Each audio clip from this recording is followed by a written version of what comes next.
Monsieur le ministre de l'économie du Gabon, j'ai l'interview que vous avez faite sur TV5 Monde hier,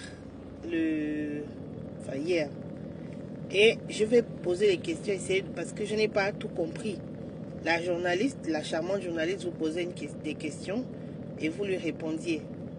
Les amis des Gabonais se réalisent. À propos de la souveraineté énergétique, je sais que le Gabon du président Olivier Nguema s'est réapproprié une partie de son pétrole, mais est-ce que vous avez aujourd'hui la maîtrise du secteur sur les quantités produites, les quantités déclarées?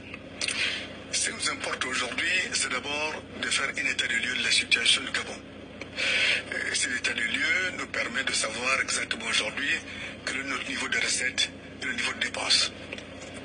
Dans le niveau de recettes, nous allons procéder au toilettage de notre fichier. Faire en sorte que nous puissions nous assurer que tout ce qui est prévu dans le loi de finances soit reversé au caisse du trésor. Deuxièmement, regarder au niveau de dépenses. Des dépenses dites essentielles. Ok, donc elle vous demandait, est-ce que nous avons la maîtrise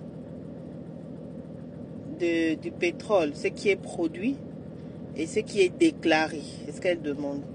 Bon, vous avez dit que ce qui est important pour nous, c'est etc., les recettes, tout ça. Mais la question de la dame est fondamentale. Parce que les recettes sont reliées à la quantité produite et à la quantité de pétrole déclarée. Comment vous allez toiletter ou bien définir les recettes exactes si vous ne maîtrisez pas la quantité produite et la quantité déclarée, et si ce n'est pas la même chose?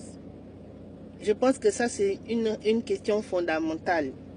Ce qu'elle a demandé là, il faut que vous posiez la question, monsieur le ministre.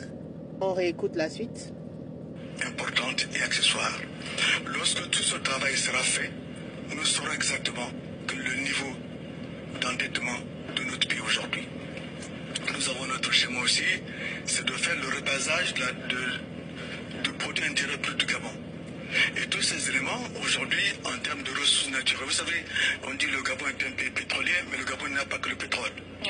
Le Gabon a son sous-sol, des minerais, le Gabon le bois.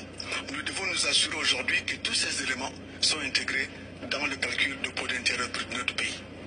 Et lorsque nous aurons terminé ce travail-là, avec les organisations financières internationales, nous reprendrons langue pour voir comment structurer tous ces éléments pour que nous puissions arriver à cette croissance tant attendue par les Gabonais. Et faire partie de la diversification économique, comme je dirais la transformation de notre économie. Alors à propos, vous parlez de la souveraineté alimentaire, à propos de l'inflation qui reste au-dessus de 4%, avec des ménages qui subissent la flambée des prix de l'alimentation. Quelle solution?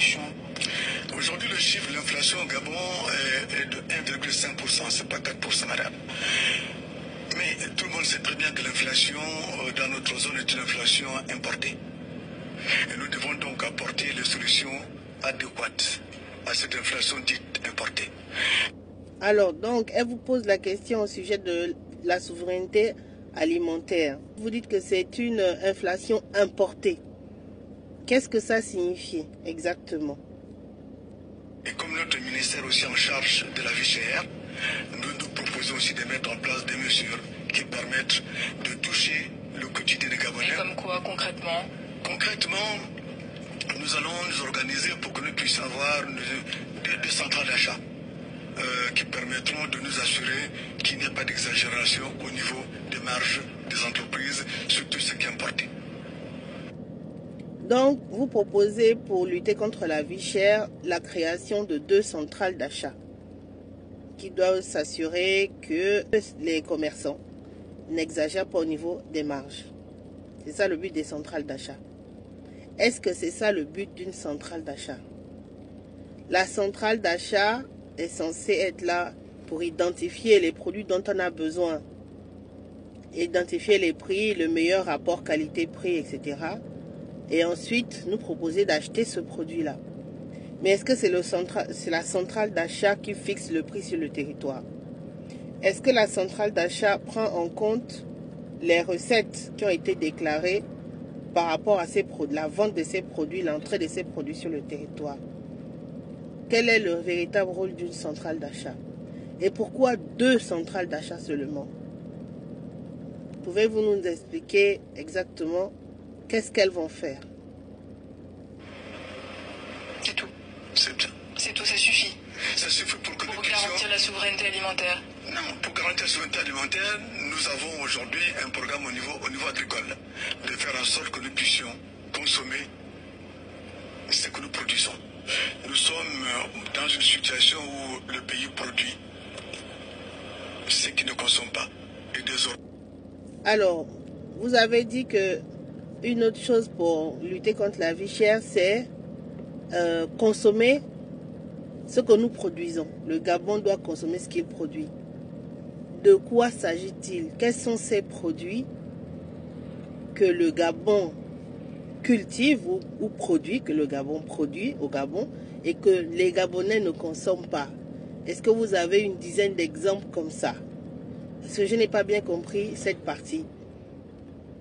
Dans la transformation que nous souhaitons, c'est de faire en sorte que le Gabonais puisse consommer ce que nous produisons. Donc nous avons un axe important au niveau agricole. Vous avez brossé un peu rapidement au niveau de la transformation. Ça n'a pas été très clair. Nous voulons plus de détails. Qu'est-ce que nous allons transformer sur le territoire? À quelle échéance? Et dans quelle province? Donc l'interview était correcte, c'est-à-dire que les questions étaient bien. Vous avez répondu, vous avez pu répondre aux questions et on ne s'attendait pas moins venant de vous. Mais c'est assez incomplet, monsieur le ministre.